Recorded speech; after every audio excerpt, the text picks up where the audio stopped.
À qui ou à quoi fait allusion Jean quand il parle du dragon, de la femme et du fils?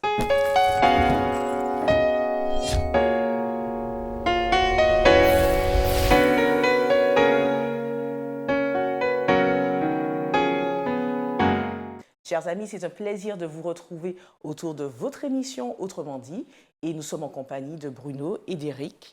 Bienvenue à vous. Nous allons continuer donc l'étude sur le chapitre 12 spécialement du livre de l'Apocalypse. D'ailleurs, nous vous invitons à prendre connaissance de ce chapitre.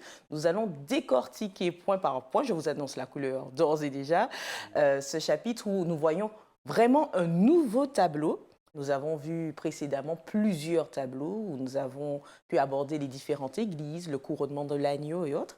Maintenant, nous voyons trois personnages. On parle de dragon, on parle d'une femme enceinte qui accouche par la suite d'un fils. Est-ce que vous pouvez, un peu pour ceux qui nous suivent, nous décrire très succinctement ce nouveau tableau vu par Jean? Pour replacer le chapitre dans son contexte général, les chapitres précédents nous plaçaient de manière symbolique dans le lieu très saint dans le lieu saint pardon, du sanctuaire. Puisque la structure du livre est basée sur la structure du sanctuaire, c'est-à-dire avec deux appartements, le lieu saint avec table de proposition, chandelier et autel d'encens, et le lieu très saint. Toute la première section du chapitre 1 au chapitre 11 nous plaçait dans cette première partie du service quotidien. Et à partir du chapitre 12, on passe dans le lieu très saint, ce qui donne d'emblée aux événements qui seront présentés là un caractère eschatologique, c'est-à-dire qu'on va entrer clairement dans les événements de la fin. Et là, on arrive au bout et à l'épilogue du grand conflit. Ce qui nous permet de dire ça, c'est dans le chapitre 11. Le chapitre 11, le dernier verset, je le lis, il dit « Le temple de Dieu fut ouvert et l'arche de son alliance apparut dans le ciel. » L'arche de l'alliance qu'on trouve justement donc dans le lieu très saint. On bascule à partir donc, de la fin du chapitre 11 et donc au chapitre 12 et 13 qui nous intéressent dans le lieu très saint. C'est donc dans ce caractère eschatologique qu'il nous faut comprendre ce chapitre. Et pour répondre à la question plus précisément, le chapitre 12 présente un tableau de l'histoire du salut avec les enjeux, les oppositions qu'on y retrouve entre le dragon, entre le Christ et Satan, entre le peuple de Dieu et les associés de l'ennemi. Deux camps, et uniquement deux camps. Il n'y a pas de troisième voie possible. C'est un appel aussi pour que chacun puisse prendre position dans ce grand conflit qui concerne non seulement la Terre entière, mais l'ensemble du cosmos et de l'univers. Tu parles d'une manière générale, mais je voudrais vraiment que l'on regarde par rapport au chapitre 12, parce qu'il faudra que l'on puisse comprendre les différents personnages. Qu'est-ce que Jean voit exactement? Jean voit effectivement une image, mais nous savons, et nous allons le rappeler certainement pendant tout l'effort où nous allons étudier l'Apocalypse, que l'Apocalypse est un livre symbolique qui utilise beaucoup d'images. Et nous savons qu'il est question de femmes dans l'Apocalypse, il est question d'église. Et quand il est question de bêtes dans l'Apocalypse, nous ne sommes pas dans un film d'horreur, nous ne sommes pas dans... Mais il est question de puissance, en fait. Donc ici, quand il est parlé d'une femme qui enfante, nous comprenons en fait qu'il est parlé de l'Église qui enfante un enfant, et on comprend que cet enfant, en fait, est symboliquement représenté par Jésus, en fait. Donc, à partir de là, oui. Alors, je t'interromps juste pour dire effectivement que le tableau du chapitre 12 s'ouvre ainsi. Voilà. Et le premier mot est important, un signe, un grand signe paru dans le ciel. Donc, d'emblée, le vocabulaire nous permet de dire qu'on est dans un langage symbolique. Il ne s'agit pas d'une vraie femme qui doit faire une apparition dans le ciel, mais comme il a signalé, la femme dans le texte biblique est associée au peuple de Dieu, à l'Église de Dieu. Et ici, elle est présentée dans sa simplicité, dans le ciel. Donc, on voit bien qu'elle est en connexion avec le ciel et sa prise de position est pour Dieu, puisqu'il est dit que le soleil, elle est enveloppée du soleil, la lune sous ses pieds, une couronne de 12 étoiles. On voit là tout ce symbolisme qui associe cette femme au peuple de Dieu, déjà dans l'Ancien Testament et dans sa continuité avec l'Église. Elle est enceinte, criait, étant dans les douleurs de l'enfantement. C'est de ce peuple-là que naîtra le Christ, qui sera le sauveur de l'humanité. Donc c'est le premier symbole qui est donné pour, comme on l'a dit tout à l'heure, présenter les antagonismes, les positions, les camps dans le grand conflit entre le bien et le mal. Merci Eric, merci Bruno, j'entends bien ce que vous dites, mais est-ce que l'on peut, pour décortiquer par la suite et pour que l'on puisse cerner ce tableau, juste dire globalement ce qui se passe, ce que Jean voit? Alors, ce que Jean voit, c'est très simple, le texte le dit, il voit une femme qui apparaît dans le ciel, enveloppée du soleil, avec la lune, sous ses pieds, une couronne d'étoiles. Il voit aussi un dragon avec des cornes, des têtes. Il voit des étoiles qui tombent sur la terre. Il voit aussi un enfant qui naît. Et cet enfant qui monte au ciel. Et ensuite, il voit également une scène dans le ciel de conflit, de guerre. Et puis, le tableau se poursuit quand il constate que le dragon, après avoir tenté de dévorer l'enfant, tente maintenant de s'attaquer dans ce second temps à la femme. Et la femme elle-même va trouver secours, soit dans le désert, soit par les ailes d'un aigle ou même par une terre. Donc il y a tout ce schéma-là qui apparaît, bien évidemment de manière symbolique, et on aura l'occasion de développer. Merci pour cette vue globale. Alors justement, essayons de décortiquer point par point. Vous avez déjà fait mention de la femme à travers le temps de l'Église, où vous en avez parlé.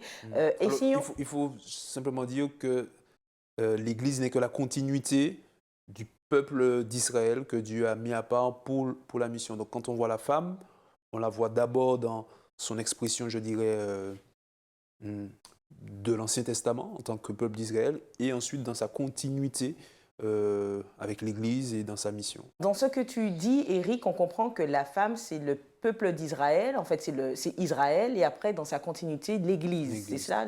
Voilà, Quelle Église, en somme? Est-ce qu'il y a des caractéristiques précises de cette Église? Il s'agit de l'Église de Dieu, en fait. Et si nous regardons dans Apocalypse 12, au verset 17, « Et le dragon fut irrité contre la femme, il s'en alla faire la guerre au reste de sa postérité, à ceux qui gardent les commandements de Dieu et le témoignage de Jésus. » Donc, en quelque part, ici, on est en train déjà de donner les caractéristiques de l'Église de Dieu. À quelle Église Jean fait référence, à quelle Église Dieu fait référence dans l'Apocalypse. Que nous voyons que les caractéristiques de cette Église, c'est ceux qui gardent les commandements de Dieu et le témoignage de Jésus. Donc, le dragon va faire la guerre à l'Église qui garde les commandements de Dieu et le témoignage de Jésus, en fait. En parlant de la femme, tout de suite, c'est Israël qui en est sorti.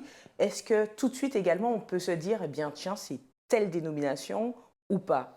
Non, on peut être aussi clair par rapport aux caractéristiques que tu donnes, ou est-ce que c'est plus large que ça? En fait, ce qu'il faudrait comprendre, c'est que ici, il est dit les commandements de Dieu et le témoignage de Jésus. Donc, en fait, on ne peut pas mettre, on va dire, un nom sur l'Église, mais on peut dire c'est l'Église de Dieu, c'est-à-dire l'Église qui garde, qui fait la volonté de Dieu, en fait. Et dès dans le ciel, ceux qui sont restés, les anges qui sont restés avec Dieu, ce sont ceux qui ont fait la volonté de Dieu, et par opposition à ceux qui ne font pas la volonté de Dieu. Et tout au long de l'histoire, nous allons, depuis le Jardin d'Éden jusqu'à la fin des temps, dans l'Apocalypse, Dieu aura toujours une église, un reste, comme il est dit, un reste. Et nous l'avons vu dans les études précédentes, où il est fait mention de cette église, où il y a, chaque fois, Dieu donne un tableau, une image, et il montre qu'il y a toujours un reste, qu'il y a ça, mais qu'il y a toujours un reste qui essaie de garder les commandements de Dieu. Et c'est ce que nous voyons ici précisément pour la fin des temps, en fait. Alors, on a cette femme, symbole de l'Église, on peut dire aussi le peuple de Dieu, ce qui serait plus vaste et qui éviterait peut-être d'entrer dans des conflits de dénomination, parce que le but du texte n'est pas d'entrer dans des conflits de dénomination, mais de présenter les marqueurs qui vont identifier un peuple. Alors oui, à l'Église adventiste, nous reconnaissons avec ces marqueurs-là. Garder les commandements de Dieu, tous, y compris le 4e, qui est souvent décrié aujourd'hui dans la chrétienté, porter le témoignage de Jésus, rendre témoignage fidèlement à ce qu'est Jésus, et en particulier dans la compréhension prophétique des Écritures. Et cette lecture prophétique que nous avons, et nous le croyons fidèle aux Écritures, donc des marqueurs qu'on veut vivre, qu'on veut porter. Alors oui, on parle d'église adventiste et nous croyons que ceux et celles qui veulent vivre fidèlement selon ces marqueurs qui sont présentés seront appelés en quelque part à adhérer à l'ensemble de ce qui est dit. Quand nous parlons des commandements de Dieu, j'insiste encore, on en parlera aussi plus tard, le quatrième commandement qui est malheureusement trop souvent mis de côté dans le monde chrétien aujourd'hui. Ce que je retiens en tout cas, c'est que vous avez dit que c'est le peuple de Dieu, c'est en tout cas quelque chose de plus large, une dynamique plus large, c'est des hommes et des femmes qui observent les commandements de Dieu, l'ensemble, Oui. sans en écarter. Sans en écarter. Dans les propos précédents que vous avez tenus, vous avez fait mention de Jésus comme étant cet enfant attendu par la femme. Alors, qu'est-ce qui vous permet de dire cela au juste? Qu'est-ce qui nous permet d'y arriver? Notamment le verset 5 d'Apocalypse 12. Il est dit que la femme enfante un fils qui doit paître toutes les nations avec une verge de fer. Il y a là un titre messianique qui est présenté, un titre messianique qu'on retrouve notamment dans l'Ancien Testament, dans le livre du prophète Ésaïe. Et son enfant fut enlevé vers Dieu et vers son trône. Alors, voilà les éléments qui nous permettent de dire que nous avons ici une description du plan du salut, comme on l'a dit, qui couvre l'histoire. Et dans ce plan du salut, le rôle central du Fils, c'est-à-dire du Christ, sauveur de l'humanité, mais qui travaille avec l'humanité et qui travaille pour, l'impliquer dans son salut, l'impliquer dans cette œuvre qui sera faite par lui et pour Dieu. Donc, on voit un lien, à travers ce que vous dites, un lien fort entre l'enfant et la femme, donc entre le peuple et le Christ. Oui. Mais alors, quel est le rôle du dragon qui apparaît dans ce tableau? Il est fait mention dans le texte, le dragon, le serpent ancien, qui nous ramène dans le jardin d'Éden, où nous voyons qu'il avait séduit Ève, qu'il les avait amenés à manger du fruit défendu, en fait. Et ça doit nous parler surtout qu'il avait été fait mention que parce que tu as fait ceci, il est parlé du serpent, maintenant tu marcheras sur ton ventre. Ce qui sous-entend qu'effectivement, que ce serpent ne marchait pas sur son ventre, en fait, puisqu'il dit, puisque tu as fait ceci, maintenant tu marcheras sur ton ventre. Et aujourd'hui, nous avons beaucoup d'images de dragons avec des pattes, avec des ailes. Donc, on pourrait effectivement comprendre pourquoi on nous dit que le dragon est le serpent ancien, donc qui fait allusion à Satan, c'est-à-dire Satan, l'adversaire, en fait, l'adversaire de Dieu. Et on le retrouve ici parce que quand nous retournons dans Matthieu 24, où Jésus est avec les disciples, ils disent, quand viendras-tu et quand tu installeras ton royaume, Jésus leur dit la première mise en garde de Jésus. Souvent, nous avons en tête dans Matthieu 24 qu'il y aura des guerres, des bruits de guerre, mais la toute première mise en garde de Jésus, que personne ne vous séduise. Donc, effectivement, nous comprenons dans ce chapitre-là que le dragon, Satan, qui a commencé son œuvre de séduction dans le ciel, puis dans le jardin d'Éden, nous allons le retrouver à la fin des temps dans une puissance de séduction. Et c'est pour cela qu'il nous faut bien faire attention quelles sont effectivement les caractéristiques de cette fameuse femme,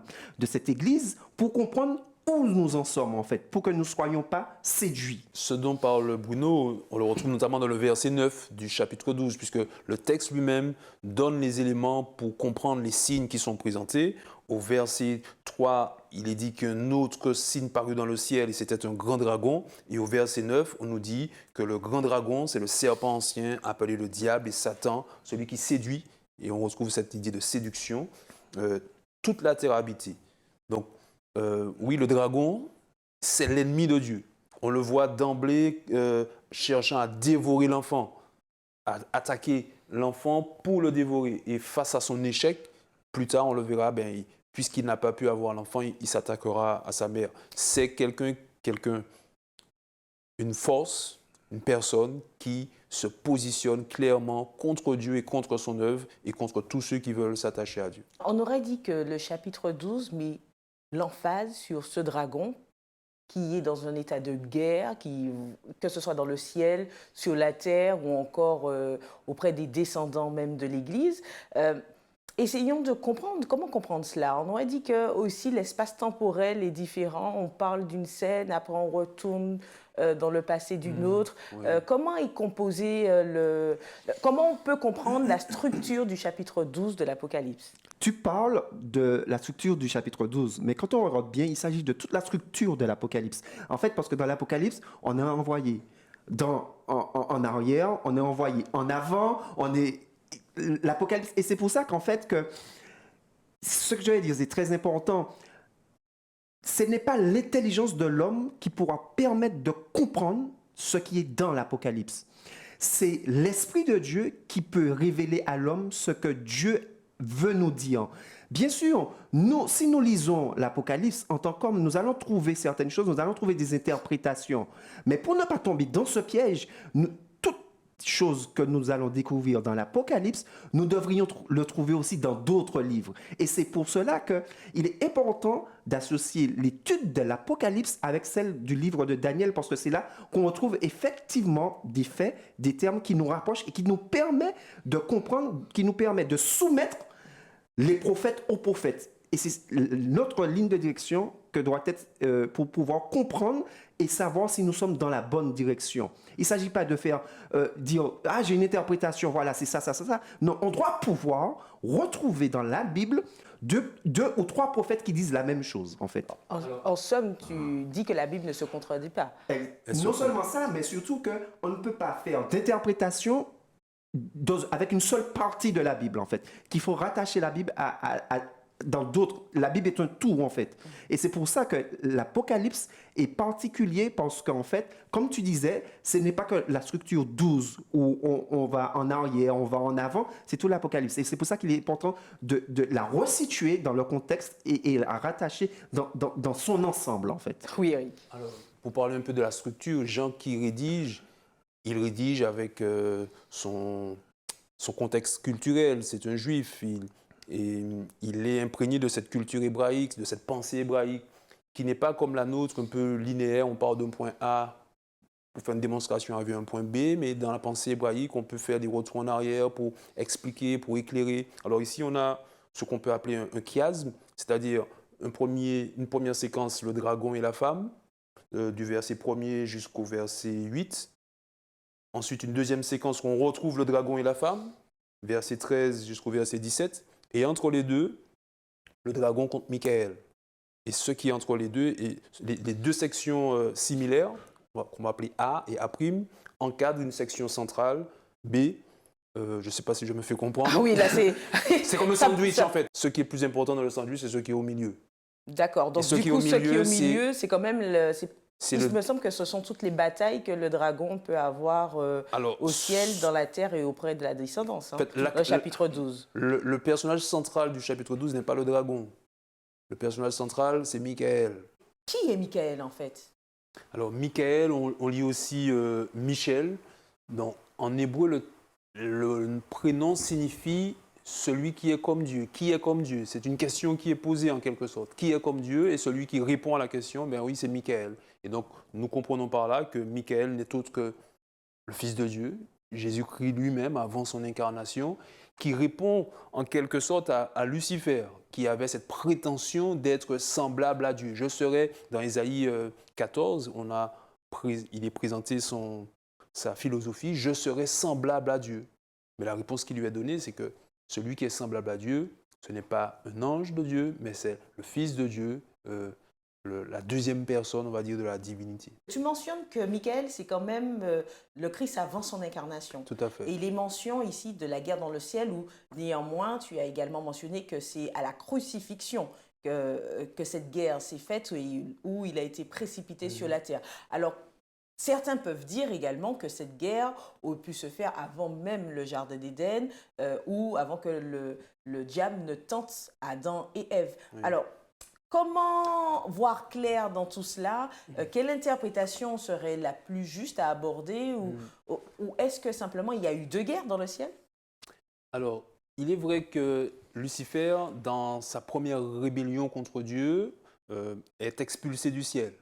Cependant, on le voit à nouveau au ciel, dans le livre de Job, se présenter. Et s'il se présente, c'est qu'en quelque part, c'est comme s'il était passé par la porte de derrière, quand il a dérobé à Adam et Ève l'autorité et le domaine qui leur avait été donné. Dans la scène de Job chapitre 1, ce qui est présenté, c'est que les fils de Dieu, les habitants des mondes habités, se présentent pour une scène d'adoration et parmi eux, normalement, Adam aurait dû être là, mais puisqu'il a vendu son territoire, la terre, à Lucifer, voici Satan se présente. Et quand Dieu lui pose la question « D'où viens-tu ?», il répond logiquement « De la terre et de m'y promener ». Quand il monte au ciel, il vient accuser Job d'être un adorateur par intérêt. C'est parce que tu l'as béni qu'il t'adore. De sorte que c'est son activité principale, ce que dit l'Apocalypse chapitre 12.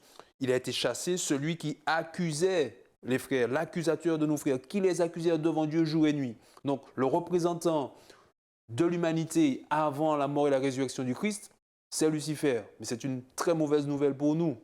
Dès lors, quand Christ vient, accomplit son œuvre et sa mission, qu'il remporte la victoire, il monte comme le nouvel Adam. Alors, dès lors que Christ remporte la victoire, son adversaire, le diable, donc n'a plus accès au ciel, c'est cela? Je dirais mieux ou plus, puisqu'il est le nouvel Adam, on se retrouve avec un conflit d'avocats, comme on l'a dit précédemment, un conflit de représentants. C'est soit Christ, soit Lucifer, on ne peut pas avoir deux. Et donc, c'est pour cela que le texte dit, il y eut guerre dans le ciel, Michel et ses anges combattirent, le dragon et ses anges combattirent. Et la bonne nouvelle, c'est que c'est Michel qui remporte la victoire. Est-ce que cela signifie qu'avant la crucifixion, en fait, la personne qui nous représentait auprès du Père était le diable? C'est ce que représente Job chapitre 1. Et c'est là le drame de l'humanité. Maintenant, le plan du salut vise à justement que nous ayons pour avocat le Fils de Dieu, qui est aussi Fils de l'homme. C'est ce que présente Daniel chapitre 7. Alors, ça peut être un peu réducteur de dire ainsi que c'est le diable qui nous représentait, mais concrètement, c'est ce qui se passe quand l'adversaire monte pour accuser Job. Il les accusait devant notre Dieu, c'est ce que dit aussi le texte, Apocalypse 12, verset 10. Il a été précipité, l'accusateur de nos frères, celui qui les accusait devant notre Dieu jour et nuit. D'accord? C'est pour cela que Jésus s'est incarné, pour être nouvel Adam, nouveau représentant. Dès lors, on peut se débarrasser de l'ennemi et réparer ce que Adam avait gâché en vendant cette représentation en quelque sorte à Lucifer pour notre ruine, puisque cet avocat ne faisait que nous enfoncer. Quelle est la temporalité de ces guerres et surtout la nature de ces guerres entre Michael déjà et puis le dragon? À quel moment de l'histoire sommes-nous exactement? Pour parler de cette guerre dans le ciel, verset 9 jusqu'au verset 12, cette guerre, elle est de nature, je dirais, d'enseignement. Tout dans le texte ici laisse clairement apparaître que le conflit n'est pas forcément un conflit armé avec des bombes qui explosent. C'est un conflit d'enseignement. Par exemple, la queue du dragon qui entraîne le tiers des étoiles, la queue dans la Bible, c'est l'expression du mensonge. D'accord? Le dragon, quand il attaque la femme, il ouvre sa bouche pour envoyer un fleuve. Donc, tout est de l'ordre de la parole, de l'ordre de l'enseignement. Et cette guerre a lieu tout simplement quand Jésus est intronisé au ciel après sa mort et sa résurrection. Il monte au ciel. Et alors, le conflit éclate dans le ciel parce qu'au ciel, celui qui montait représenter l'humanité, c'était Lucifer, le dragon. Dans le livre de Job, on le voit se présenter. Pour quoi faire? Pour accuser Job d'être un adorateur par intérêt et par la même occasion accuser Dieu d'être un Dieu indigne d'adoration et devant payer et soudoyer cette adoration. De ce fait, il se présente dans Job chapitre 1 comme le représentant de la terre. Je viens de la terre et de m'y promener. Job 1, les versets 6 et suivants. Sauf que une fois que Jésus s'est incarné et qu'il a remporté la victoire pour l'humanité et qu'il remonte au ciel, on se retrouve avec un conflit d'avocats. Christ comme médiateur, avocat pour l'humanité, et un autre avocat, le serpent, le dragon, mais qui est un avocat mauvais puisqu'il ne fait qu'accuser ceux qu'il est censé représenter. Et donc, face à ce conflit d'avocats, la Bible dit que celui qui a été trouvé le plus fort, c'est le Christ, et c'est là la bonne nouvelle. Dès lors, le ciel peut dire maintenant, je lis ici le verset 10, maintenant le salut est arrivé et la puissance et le règne de notre Dieu, car l'accusateur des frères a été chassé. On ne peut pas avoir deux avocats au ciel, c'est soit le Christ, soit Satan, mais aujourd'hui, nous pouvons le dire, notre avocat, c'est Jésus-Christ.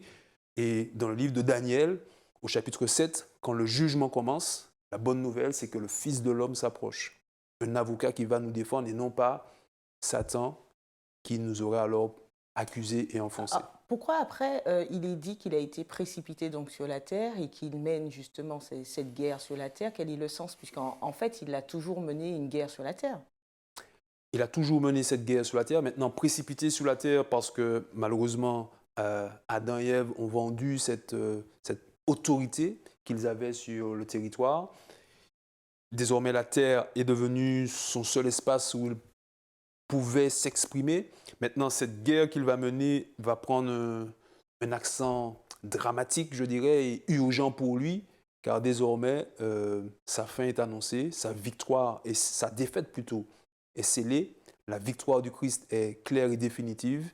Donc désormais, il va agir pour entraîner avec lui le plus grand nombre dans sa ruine. Quelles caractéristiques précises de cette guerre que l'on peut relever aujourd'hui? Guerre sur terre Sur ou terre. au ciel? Sur terre. Sur terre, puisque dans le ciel, le tableau, vous l'avez bien brossé, en tout cas, tu l'as fait, Eric. Maintenant, sur terre, puisqu'il y est-ce qu'il y a aussi un espace temporel? Puisqu'on voit quand même pas mal de temporalité dans le chapitre 12. On parle de 1260, on parle de temps, de mi-temps. Donc... Le chapitre 13 va présenter les moyens d'action de ce dragon dans cette guerre qu'elle mène. Mais disons déjà là que le verset 9 nous présente un peu son activité principale. On en a parlé tout à l'heure. Celui qui séduit toute la terre habitée. Donc cette guerre qu'il mène, c'est essentiellement une guerre de séduction, de tromperie, de contrefaçon, de tout ce que Dieu fait pour détourner l'humanité de l'adoration de Dieu, pour l'attirer vers elle et par conséquent l'attirer aussi vers la mort. Donc c'est essentiellement sur ce terrain-là qu'il va se positionner et le chapitre 13 va révéler encore les éléments de son action, de ses séductions, puisqu'il n'y en a pas qu'une, il agit de mille et une façons, ses séductions pour contrer l'œuvre de Dieu. Alors, est-ce que ça s'inscrit justement dans une durée précise?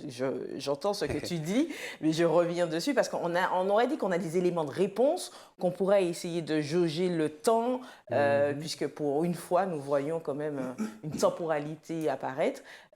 Donc, que signifient ces indices donnés sur le temps? Je suppose effectivement que tu fais allusion à Apocalypse 12, verset 6, et la femme s'enfuit dans le désert où elle avait un lieu préparé par Dieu, afin qu'il fût nourri pendant 1260 jours. Et je fais allusion aussi au temps de persécution qui dure 1260 jours dans le même chapitre. Exactement. Et nous voyons, comme je le disais, par rapport à ce que je disais précédemment, nous devons associer cela aussi à Daniel, au livre de Daniel, où il est fait mention de différentes puissances en fait, qui vont surgir sur la terre. Et nous voyons que dans Daniel 7, verset 25, autant pour moi, 23. Il me parla ainsi, le quatrième animal, c'est un quatrième royaume qui existera sur la terre, différent de tous les royaumes qui dévorera toute la terre, il foulera et la brisera. Les 10 cornes, ce sont 10 rois qui s'élèveront de ce royaume. Un autre s'élèvera après eux, il sera différent des premiers, et il abaissera trois rois. Maintenant, ce qui nous intéresse plus précisément, il prononcera des paroles contre le Très-Haut, il opprimera les saints du Très-Haut, et il espérera changer les temps et la loi, et les saints seront livrés entre ses mains pendant un temps, des temps et la moitié d'un temps. Puis viendra le jugement. Donc, nous comprenons que cet espace de temps est la même qu'on retrouve dans Apocalypse des 1260 jours. Parce que nous retrouvons le même vocabulaire déjà. Il est dit qu'il opprimera les saints et il blasphémera et il espérera changer les temps et la loi. Et quand nous retournons dans Apocalypse, il est dit que le dragon s'attaquera au reste de sa postérité, qui veut dire dans la fin des temps. Et il est dit aussi à ceux qui gardent les commandements et la foi de Jésus. Et quand nous revenons dans Daniel, c'est pour ça que je dis qu'il est très important d'étudier les livres en même temps. Daniel nous donne encore plus de détails. Il nous fait comprendre qu'effectivement, que pendant ce temps-là, que le diable va s'attaquer à la loi de Dieu, qu'il espérera changer les temps et la loi. Et nous comprenons que le diable ne va pas simplement attaquer l'homme sur tout ce qui est hors spirituel, mais qu'il va l'attaquer dans le spirituel. Et c'est pour cela que Jésus dit dans Matthieu 24 que personne ne vous séduise, que nous devons en fait rechercher Dieu, rechercher la présence, rechercher la vérité en fait.